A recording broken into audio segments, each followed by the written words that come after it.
సైంటిఫిక్గా కూడా మన వాళ్ళందరూ కూడా చెప్తున్నారు. అంత గొప్ప జ్ఞానం మనం చెప్పాలని ఏమీ అక్కర్లేదు. ఎవడికి వాడే ఎన్నర్ అవ్వాలి. ఎవడ ఆత్మస్థితిని వాడి ఎనర్జీ సెంటర్స్ ఓపెన్ చేసుకుంటే ఆటోమేటిక్గా వాడికి లోపల నుంచి అది వచ్చేస్తుంది కాన్షియన్స్ అన్నమాట. కాబట్టి ఏంటంటే మన అందరం కూడా ఏంటంటే ముందు సాధన పెంచుకోవాలి, మౌనంలోకి వెళ్ళాలి. అందుకే అన్నాడండి ఈశ్వరుడు ఏమన్నాడు అంటే మోక్షం అంటే ఎక్కడికో వెళ్ళిపోతే ఏమీ రాదు, నీ లోపల ఉన్న శక్తి క్షేత్రాలన్నీ ఓపెన్ అయినప్పుడు అదే మోక్షము అని చెప్పారు యోగికా ఉపనిషత్తులు. అందుకని ఉపనిషత్తులు, వేదాలు, శాస్త్రాలు ఏం తక్కువ కాదండి. మనకు అర్థం కాక యోగ వశిష్ఠం, రాముడు ఆత్మజ్ఞానం గురించి యోగ వశిష్ఠం అంతా వశిష్ఠులు వారు ఏం చెప్తారు, మొత్తం అంతా కూడా ఆత్మవిద్య గురించే భోజనం చేస్తే యోగ వశిష్ఠం ప్రతి కణంలోని 3,000,000 దేవతలు ఎలా ఉన్నారో థర్డ్ చాప్టర్లో అవుతుంది అది. కానీ మనకు అర్థం కాదు. అది డాక్టర్ వర్మ గారు చాలా బాగా చెప్పారు. ఒక్కొక్క కణం ఓపెన్ అవుతుందండి. అదే లలితా శాస్త్రంలో ఇచ్చారు.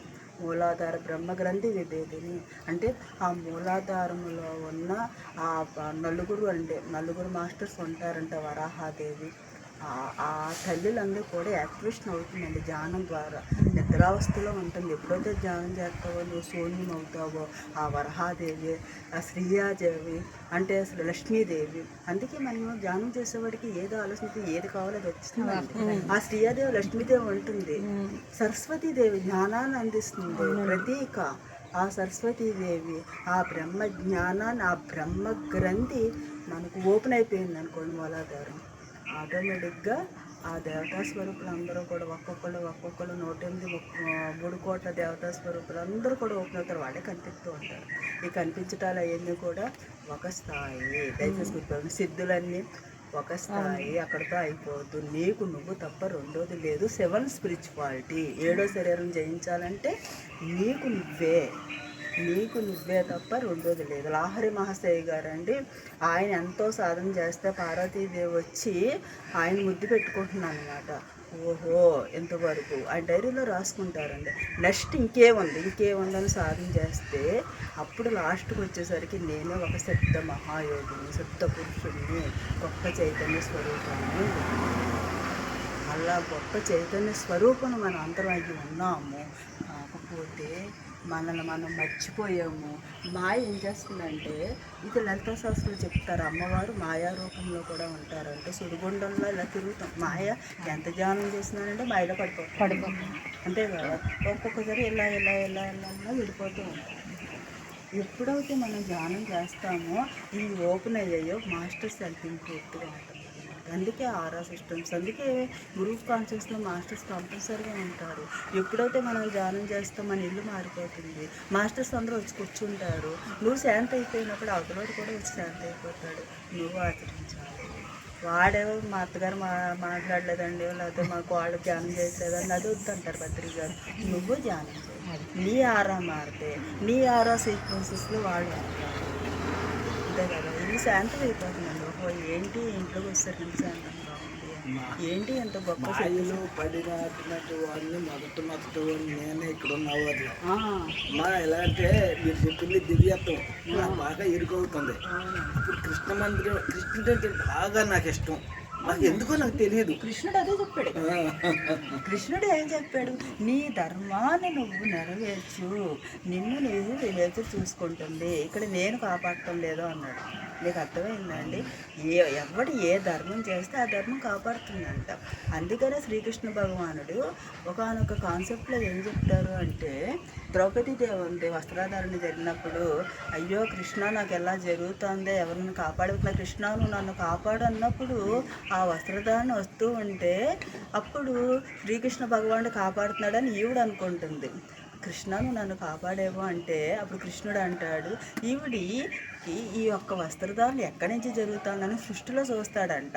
చూస్తే ఈవిడ ఒకసారి ఏంటంటేనండి, మనకి మామూలుగా పాండవులు వనవాసం చేశారు కదా, వనవాసం చేసిన ప్రకృతిలో ఉండాలి అంటే నదీ ఒడ్డున ఉంటారు. ఆ నదీ ఒడ్డున వీళ్ళందరూ ధర్మరాజు, అర్జునుడు వీళ్ళందరూ ఉన్నప్పుడు పక్కన కాలువ అక్కడ ఒక లంగోటి కట్టుకుని ఒక యోగి స్నానానికి అని వెళ్తారు. వెళ్ళి స్నానం చేసి అందులో కూర్చొని ధ్యానం చేసుకుంటారు.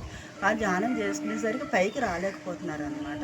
కళ్ళు ఇప్పుతున్నారు, కళ్ళు మోస్తున్నారు. అప్పుడు అర్జునుడు వాళ్ళు వెళ్ళి ఏంటి నా కళ్ళు తెరుతున్నారు, కళ్ళు మోస్తున్నారు, ధ్యానం స్థితిలో కూడా ఉండట్లేదు ఏంటి అని చెప్పి దగ్గరికి వెళ్తారు.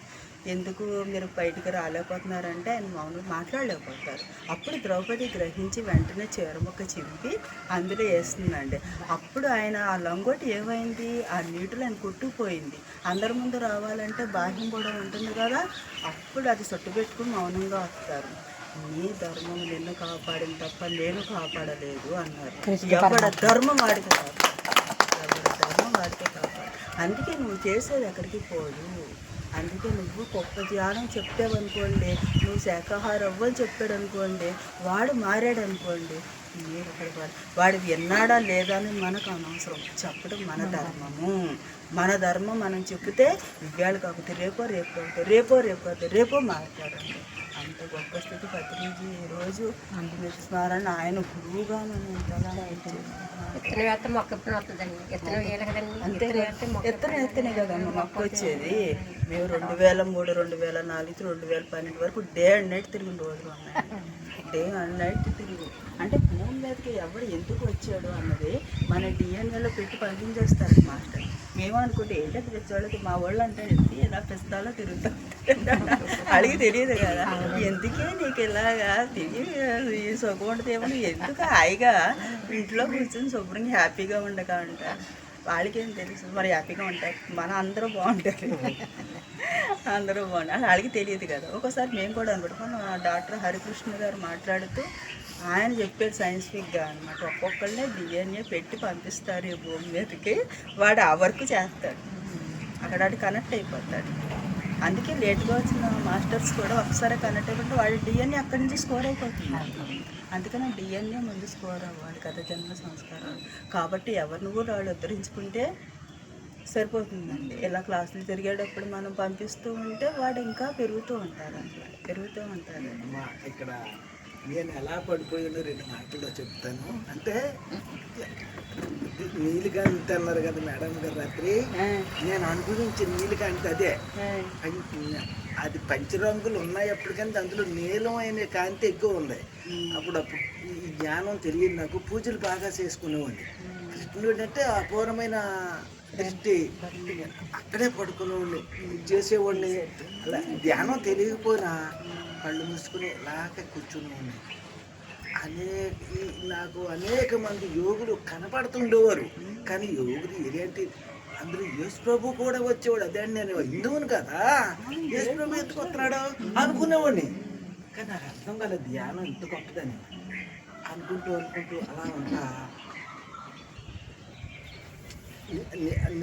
అలా ఉండేవాడిని. ఒకరోజు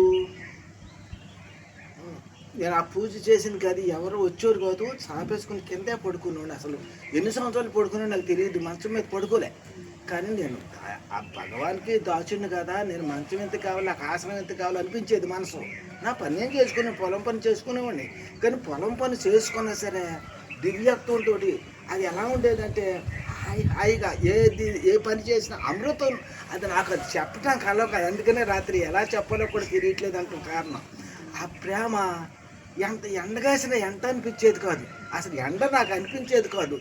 శరీరం అంతా ఒక రకం కాంతిమయం అయి ఉండేది.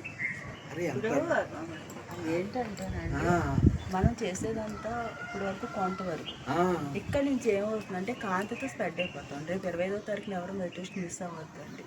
10:15 10ంటికే కూర్చోండి. ధ్యానంలో లింక్ ఉంటుందండి, లైట్ వర్కర్స్ దాంట్లో ఉంటుంది. లింక్ వస్తుంది. 20 నిమిషాలు మెడిటేషన్ ఉంటుందండి. దుగ్గరాల శ్రీలక్ష్మి ఈరోజు కాదు, రేపండి. పొద్దున్న 10 గంటలకి నుంచి 20 నిమిషాలు మెడిటేషన్. 10:15కి ఎంటర్ అవుతారు. 10ంటికి కూర్చున్నాము. లైట్ వర్కర్స్తో ఉంటుందండి. ఆ ఛానల్ కొట్టుకుంటే అందులో యూట్యూబ్లో వస్తుంది అనమాట. లేకపోతే జూమ్లో జాయిన్ అవ్వచ్చు. జూమ్ 500 మందికి ఉంటుంది. తర్వాత లైట్ వర్కర్స్లో 1,44,000 మంది. ఇదంతా కూడా మనం స్ప్రెడ్ అయిపోతాం. 40 సంవత్సరాల క్రితానికి ఒకసారి వస్తుందంట. అంటే 40 సంవత్సరాల క్రితమే మన వివేకానందుడు, ఆ, ఆది శంకరాచార్యుల వారు వాళ్ళ టైంలో ఉన్నప్పుడేనంటండి భారతదేశం వంక ఇతర దేశస్తులు ఎంతోమంది ఎదురు చూశారంట, ఒక చూపు చూశారంట. ఇప్పుడు యావత్ ప్రపంచం అంతా కూడా భారతదేశం వంక చూస్తుందన్నమాట. అంత గొప్ప ఎనర్జీస్ మన భారతదేశంలోనే యోగులు ఉన్నారండి. అంటే మనం ఇక్కడి నుంచి ఏమవుతుందంటే చిన్న చిన్న వాటిలో కాదండి, అమరత్వాన్ని సిద్ధించే స్థితికి మనం వెళ్ళాలంటే ఎలాగా? వళ్ళల్లారు వాళ్ళంతా ఏంటంటే ఆ వళ్ళల్లారు గారు అంటే మరి శరీరం ఏమి ఎడవట్లేదు. ఆయన ఎలాగా రూమ్లోకి వెళ్ళిపోయి తలుపులు వేసేసుకుని ఈ రోజుతో నన్ను ఇంకా తలుపులు తీయొద్దని చెప్పేసి లోపల ఉండిపోయి ఆయన జ్యోతిగా జ్యోతిగా వెళ్ళిపోయారు. ఆయన జ్యోతి ఆ శరీరాన్ని కూడా సమాధి చేయాల. తలుపులు వేసినట్టే ఉన్నాయి, ఇప్పటివరకు తీయలేదంటండి. రామలింగేశ్వర వల్లల్ గారు తమిళనాడు దగ్గర. అసలు నిజంగా వాళ్ళు పెట్టే ఫుడ్ ఏంటంటే ఇలా పెట్టేస్తూనే ఉంటారు, అందరికి ఇలా పెడుతూనే ఉంటారు. వాళ్ళ సేవ ఏంటంటే పెద్ద పెద్ద వాళ్ళు ఉంటారండి, వాళ్ళు ఏంటంటే లెక్చరర్లు అండి.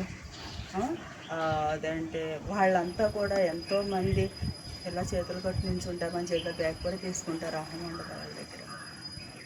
అలా కాంతికాంత సంఘం దగ్గర ఆయన కూడా వచ్చారండి ఇక్కడికి వివరం క్లాస్ ఇంగ్లీష్లో చెప్తే తెలుగులో ట్రాన్స్లేషన్ చెప్తే కాంతికాంత సంఘాలు. ఇప్పటి నుంచి ఏమవుతుందంటే పత్రిక గారు చెప్పారు, అమరత్వాన్ని సిద్ధించే మాస్టర్స్ మనకు ఇప్పుడు కాంట్రాక్ట్ అవుతారండి. రామ్తో మాస్టర్స్ ఇలాంటి వాళ్ళందరూ కాంట్రాక్ట్ అవుతారు. మన బాడీని మార్చుకోవాలంటే ఏం చేయాలి? ఫుడ్ మారాలి, శాకాహారం శుద్ధ శాకాహారంలో వెళ్ళిపోవాలంటే వెళ్ళినప్పుడు ఆ కాంతితో అనుసంధానం అయినప్పుడు ఇంకా ఇంకా ఇంకా ఇంకా మనం ఎలా ఉండగానే పూర్తిగా అమరత్వం సిద్ధించాలంటారు. రామతో మాస్టర్ ఆయన అలా వెళ్ళిపోయారట. రామలింగేశ్వర వల్లల్ గారు కూడా అలా జ్యోతిగా అక్కడే ఆ రూమ్లో జ్యోతిగా ఇప్పటివరకు తలుపులు తీయలేదు, మనిషి సమాధి చేయలేదు.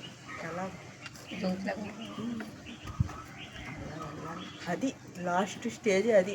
ఇవన్నీ చిన్న చిన్న స్టేజీలు అని చెప్తారు పత్రిక గారు కూడా.